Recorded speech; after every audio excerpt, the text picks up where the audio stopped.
of the best things I ever learned was that I am not my thoughts. And thank God for that, okay? But instead, I am the observer of my thoughts. And I love this analogy of that I'm like the CEO in a boardroom because I'm a boss bitch. Okay, anyway. So all of my thoughts are sitting at this board table, right? They're all the parts of me, the thoughts of me. And a lot of the times they're all fucking yelling at me, okay? Over here, I got the VP of risk management. She's the anxious planner. She's always trying to plan and be ahead and prepared. I mean, she comes in handy. I love her. But then there's the head of performance standards. That's my inner critic. I call her Roseanne Barr because she's a bitch. I got the director of boundaries. That's my angry defender. She will cut a bitch real fast. That's the white trash in me coming out. She is always wanting to protect me. And although she has great intentions, she's wild and insane. I got the emergency HR department. She like numbs me and helps me disassociate when the pain is too much. Her methods aren't great, but she has good intentions. Then I got community relations sitting at the table. They're a people pleaser. Let's just smile and keep everybody happy. Also, she has good intentions. Everybody loves the people pleaser. God, she's highly requested. But she abandons the plan all the time. And she's sabotaging me constantly. Then I got the chief memory keeper. That's my inner child. I call her Rainbow Bright. She's always kind of reminded me that, oh, this looks kind of dangerous. Okay, like we experienced that in our childhood. We don't want to do that again. Now, fortunately, I have some other positions that are chef's kiss. I got my chief strategist. That's my intellect. She's always trying to help me remember the tools that I've learned in therapy.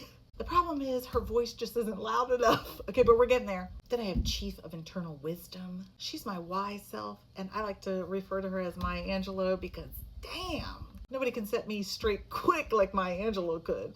I mean, I did meet her once. We don't know personally, but in my head, we're besties. Now this one's good. I got the head of adaptability at my table. That's my resilient part. She just doesn't give up. We just keep bouncing back and trying harder and trying better. Wiser, smarter, hopefully. Then I have the joy coordinator. She's the playful part. She brings laughter and imagination and hope because play heals trauma, and I don't get enough of her. I gotta do better at listening to her. But outside the boardroom, we have the building's infrastructure, which basically is my nervous system. It has a whole language of its own. It speaks in sensations and not words. It's a racing heart. It's a tight chest. It's shakiness, nausea, disassociation, shutdown, collapse, foggy mind. They are just signals, kind of like an alarm system, but when they go off, it triggers a chain reaction in the boardroom, and all of those different parts that are sitting at my board table interpret it differently and start yelling at me. So all those parts that are sitting at my board table are making up a story to me about what they think that alarm is and what it means. So now it's my job as a CEO to be a detective, and I basically have to step out of the boardroom of my brain and into my body and investigate. What am I feeling in my body without that narrative, without that story that those parts are making up in my head? And can I sit here with that feeling and process it all the way through my body without judging it, without shutting down, without getting overwhelmed? Because the longer I sit there, the better my brain and those parts of my brain realize, oh, it's not a threat. She's safe. She ain't gonna die. This ain't gonna kill her.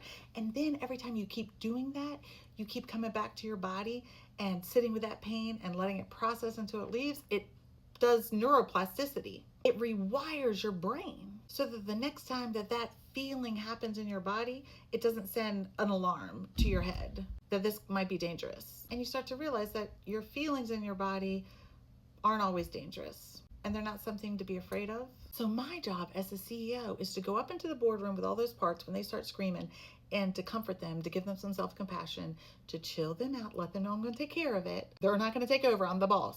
And then I go back into my body, into the infrastructure, and I sit with those sensations and I feel them until they leave without judgment, no matter how painful they are. We're not going to die.